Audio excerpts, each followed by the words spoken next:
Hi, I'm Megan and welcome to my kitchen. In today's What's for Dinner video, we are doing 4 sheet pan dinners.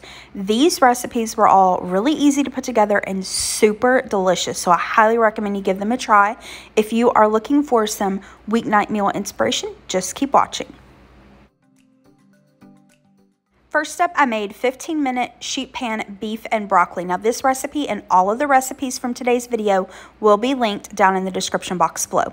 So here are the ingredients that we're going to need. It looks like a lot, but this is really easy and you probably have most of this stuff already on hand. For the beef part, the recipe recommends flank steak, which I happen to have on hand.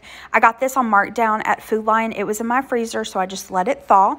You're also going to need some chopped green onions, fresh broccoli, brown sugar, soy sauce, honey, garlic, rice vinegar, some ground ginger, crushed red pepper flakes or cayenne, and that is optional and you can use that to taste, sesame oil, salt and pepper, sesame seeds, and then cornstarch. We're going to start out by making the marinade for the steak. So to this bowl, we're going to add the soy sauce, minced garlic, honey, the brown sugar, sesame oil, rice vinegar, ginger, salt and pepper, and then the red pepper flakes or cayenne if you're using them. And then you're going to whisk that until it's combined really well. Now here in the background, you'll see me seasoning the steak with salt and pepper. I don't believe the recipe called to do that, but I just wanted to go ahead and season the steak just a little bit. All right, let's talk steak for a quick minute. Now, like I said, I had a flank steak on hand, so that's what I'm going to use. That's what the recipe suggests. I have made beef and broccoli before, not this recipe, but just another recipe for beef and broccoli using a sirloin steak. Sirloin steaks are usually pretty cheaper, so you could do either or. Now, the recipe says to slice the flank steak against the grain in small bite-sized pieces. If you're not familiar with what that means, if you look at your steak, and really that's with any cut of meat, there is going to be like a pattern to the meat. Think about like a wood grain. You'll see that in your meat. All the fibers will kind of run in a direction. And so you want to cut against that or cut perpendicular to that. And that will ensure that your meat is tender and it's not like super stringy. So I am adding my sliced steak to the marinade. Now the recipe says that you can go ahead and just cook it immediately, but of course if you can give it a little bit of time to marinate, that would be even better, up to like 30 minutes or an hour. What I did was I put the marinade together, added the steak, and then started preheating the oven to 425 degrees, and I let the steak marinate while the oven was preheating, so about 15 minutes or so. So here I've got my sheet pan. I lined it with foil, which I would suggest because there's sugar in that marinade. I've sprayed it with a little bit of cooking spray. I'm going to take this steak and using some tongs, remove the steak to the sheet pan, and you want to try to get it in a single layer as much as you can. Next, we're going to take some broccoli. I just cut these into florets, and the recipe suggested taking the broccoli and kind of dunking them in that marinade and then adding it to the sheet pan. And at first I was kind of like, yeah, that seems like an extra step. I don't know if I really want to do that, but I went with it and I'm glad that I did it. Added some flavor and, you know, a little bit of moisture to the broccoli. So this is going to go into the preheated oven, and you'll bake this for about 10 to 12 minutes or until the steak is cooked to your liking and the broccoli is fork tender. The recipe says that this next step is optional, but I knew I wanted to do it because we love like extra sauce to drizzle on our rice. So in this saucepan here, I've added the rest of the marinade and brought it to a boil over about medium-high heat. Once it's there, I'm going to add in a cornstarch slurry, which is just cornstarch and some cold water. I'm going to whisk that and then boil it for about 30 seconds to a minute until it's thickened, and then that's pretty much it. Now, I didn't have quite enough sauce is what I wanted, and it was a little bit thick, so I did add in a little bit of water. Next time I make this, which I'll definitely make this again, I will double the marinade sauce though, so that we have extra to like drizzle over the rice. But once I thickened that marinade up and the beef and broccoli was done, I poured that sauce over it and then gave it one final toss, and that's it. This is ready. Like I said, super easy, really quick to put together. We are going to garnish this with some sesame seeds, and then I'll also garnish it with some of the chopped green onions when I go to serve it up. This is what it looked like when it was done, and this was really yummy. It had great flavor. Now, to go along with this, I just did some white rice. I cooked it up in my rice cooker, and then I don't have the package. I apologize. I'd taken these out of the package, but I think it's pronounced the men's egg rolls that I get from Sam's Club. I just warmed those up in the air fryer, made some quick sweet and sour sauce, and this was our dinner. Super, super yummy. Next, I made a Cajun shrimp, sausage, and veggie sheet pan dinner, and this was another hit. We really loved this. Here are the ingredients that I'm going to use. First up, we need some shrimp. This is frozen shrimp that I allowed to thaw. I'm going to make sure it's peeled and deveined. Next, we need either some pork or chicken sausage. I had this chicken andouille sausage in my freezer. I got this several months back at Aldi. I just allowed it to thaw, and I'm going to get that sliced up. Got some bell pepper. Now, the recipe did not call for onion, but I had this on hand in my fridge that needed to be used up, so I'm going to add that. I've got some squash and zucchini here. The recipe does call for asparagus. I forgot to grab some, so I'm just going to skip it, but you could use asparagus or even broccoli. I think would be yummy in this. And then we need some oil and Cajun seasoning. I just got this at the Dollar Tree. It's the Kingsford brand. And while I was grabbing this, I saw this Essence of Emerald seasoning, and so I'm going to use that as well. All right, let me show you how to put this together.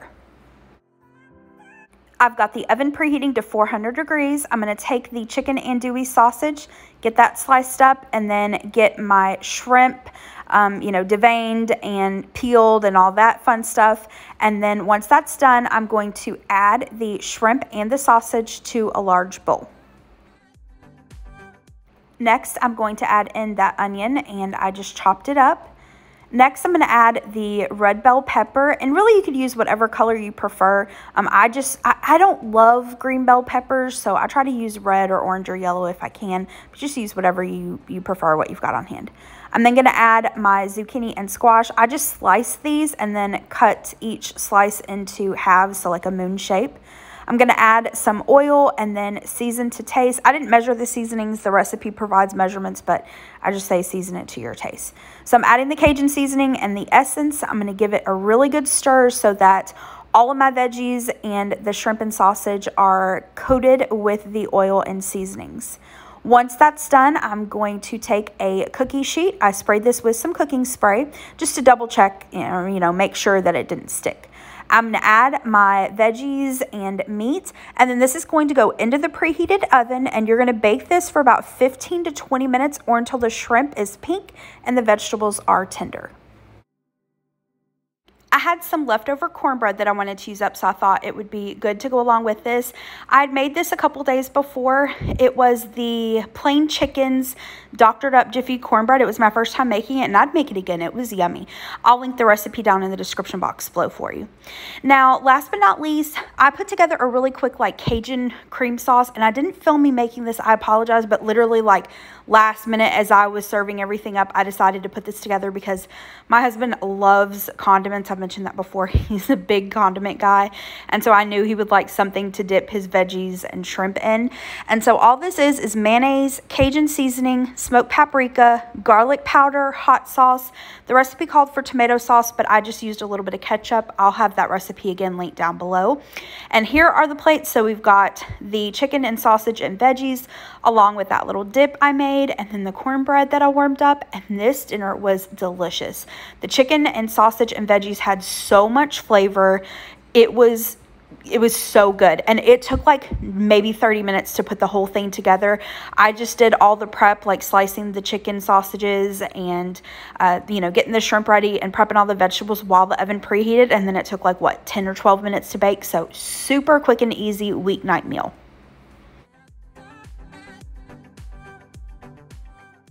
Next up, I made sheet pan layerless lasagna. Now, I first saw this on Instagram. I believe it was a collab between Kimmyskreations and Onestopchop. And so I'll try to remember to link their Instagram reel or video down below. But this recipe originally came from Giada de Laurentiis, so I'll have her recipe linked down below. I kind of took a little bit from Kimmyskreations Onestopchop and then a little bit from Giada and added a few of my own little twists to it. So just, you know, like I say all the time, you're in your kitchen, make it your own. Here are the ingredients that I'm going to use. Feel free to substitute or replace with whatever you prefer.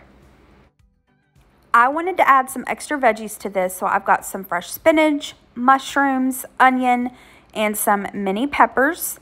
Next, for the cheeses, we've got some mozzarella cheese. I'm going to shred this up, and I've got some grated Parmesan cheese. For the sauce, I have this Rouse marinara I'm going to use. And then I like to use the McCormick Thick and Zesty spaghetti sauce. I saw that first on, who was it? Sammy's channel, Managing the Maze. I'll have it linked down below. Next, I've got some basil paste, and I forgot to mention the ricotta cheese, minced garlic, salt and pepper. For the meat, you could really use ground beef, ground turkey, ground pork. I think Giada's recipe suggests using Italian sausage, so I'm going to use that, but I'm using turkey sausage, and then some lasagna noodles. All right, let me show you how to put this together. In this pot, I have my lasagna noodles. So what I did was I broke up my lasagna noodles and boiled them in some salted water. Now, I had a few sheets of regular lasagna noodles, and then I had a few sheets of oven-ready lasagna noodles. So what I did was I added the oven-ready noodles like the last 2 or 3 minutes of cooking. They don't need nearly as long in the boiling water because they're already parboiled. So I drained the noodles really well, put them back into this pot. Now we're going to make the ricotta mixture. So to this bowl, I'm going to add in my ricotta cheese. Now I have the recipe, by the way, I forgot to mention that. And I thought I had more ricotta cheese than what I did. I didn't have quite enough, so I just used cottage cheese to make up the difference. Sometimes when I make lasagna, I'll use cottage cheese anyway. And so I thought it would work out fine, and it did. It was just fine. So once I've added that, I'm going to add in my chopped up spinach. Now, Giada's original recipe suggests for you to cook the spinach down to wilt it, but I just put it in fresh and it turned out just fine. I'm going to add a little bit of salt and pepper and then that basil paste along with some of the shredded mozzarella cheese and the grated Parmesan cheese. I also decided to add in some Italian seasoning. I didn't show the Italian seasoning before. I just decided on a whim to add it. But add whatever seasonings you like. I'm going to stir that until it's combined really well and set that to the side. Now I'm ready to work on the sauce. I've got this skillet over medium heat. I'm going to add in some olive oil. Then I'm going to add in my vegetables, and again, I just chopped up some mini red peppers, some onion, and mushrooms. I am going to give that a little stir. Then I'm going to add in my Italian turkey sausage, and I'm going to remove it from the casing. And then using my spoon, I'm just going to break that up. You could also use a meat chopper if you'd prefer. Next, I'm going to cook this until the Italian sausage is completely brown. Now, I use turkey sausage, so I didn't need to drain off any fat, but if you're using like regular pork Italian sausage, you may need to drain off some fat. I'm going to add in the minced garlic, give that a stir, and cook it for about 30 seconds. And then I'm going to add in the marinara sauce. Just use your favorite brand of pasta sauce. You could also use homemade. I decided to add some Italian seasoning. I'm then going to add that thick and zesty spaghetti sauce mix packet. I am also going to take some water and put it in the pasta sauce jar, give it a little shake, and add that. And then I'm going to stir it until it's well combined. I'm also adding some salt and pepper, and then I gave this a stir and gave my sauce a taste. I felt like it was a little acidic, so I'm going to add just a pinch of sugar. Again, you're in your kitchen. If you don't want to add sugar to your pasta sauce, don't. I decided to add in some of that basil paste as well. And then I think this is pretty much it. Just going to give this a stir and simmer this for about 5 minutes. All right, in this pot here, I have my cooked and drained lasagna noodles. So I'm going to add in the pasta sauce and give that a stir, and then we're ready to assemble. All right, I've got my cookie sheet here, or baking sheet. I'm going to spray it really well with some cooking spray. And I don't know if I mentioned this or not, but my oven is preheating to 425 degrees. So once I've got that sprayed really well, I'm going to add the pasta sauce and noodle combination and spread that out. Next, we're going to take our ricotta cheese mixture and we're just going to do like big spoonfuls on top of it. There's really no rhyme or reason, just kind of spread it out a little bit. Once we've added that, we're going to add our grated Parmesan cheese and then the shredded mozzarella cheese. And then that's it. This is going to go into the preheated oven and bake for about 30 minutes or until the pasta is tender, the sauce is bubbly, and the top is lightly golden brown. Here's what it looked like when it was done. Now, just like with a regular lasagna, you do want to let this rest for at least 5 or 10 minutes before you slice it up and serve it. To go with the lasagna, you got to have some kind of garlic bread, right? So I'm cooking up these New York breadsticks. If you've never had these before, these are similar to Olive Gardens. They're not exactly like Olive Garden, but they're pretty dang close. I just baked them according to the package instructions, and then once they were out of the oven, I did brush a little bit of butter on top. Here are the plates. So we've got some of the lasagna, the garlic bread, and I did some side salads. This was delicious. It was so good. The lasagna had so much flavor. And if you are a big fan of the corners of lasagna that have like the crispy edges, you will love this. The edges are so crispy. The bottom gets crispy. It was delicious. So if you are a lasagna lover, I recommend you give this a try. This was really good. Last but not least, we've got a maple glazed salmon sheet pan dinner. And this was another favorite. All 4 of these dinners were so easy and really, really delicious. We'll absolutely be making all of them again. Here are the ingredients that we're going to use. We've got a couple sweet potatoes, some fresh broccoli, maple syrup, Dijon mustard, salt and pepper, some oil. We've got our salmon fillets, and then the recipe doesn't call for this, but I thought this Kinder's brown sugar garlic seasoning would be really good on the salmon, so I'm going to use that. The oven is preheating to 425 degrees. I've got my cookie sheet that I lined with some aluminum foil and sprayed with some cooking spray.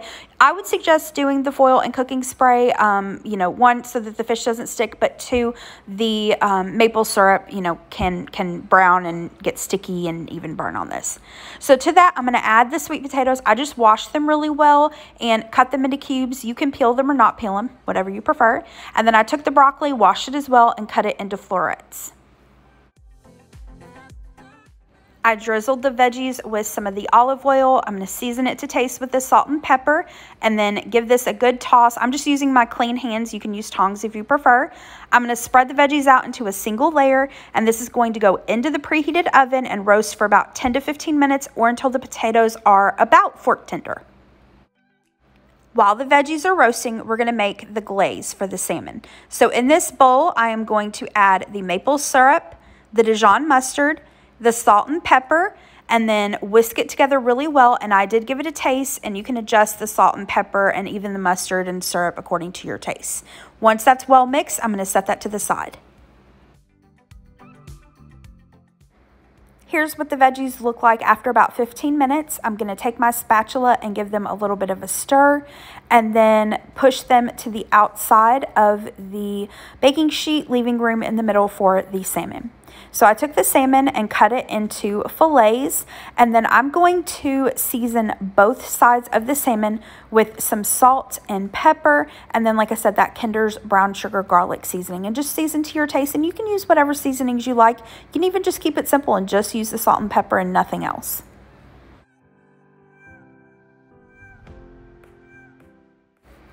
Next, I'm going to brush the glaze on top of the salmon, and I had a little bit of glaze left over. I didn't want to waste it, but I knew I couldn't reuse it without boiling it down anyway, because I'd touched the raw salmon. So I decided to drizzle the remaining glaze over the sweet potatoes and broccoli.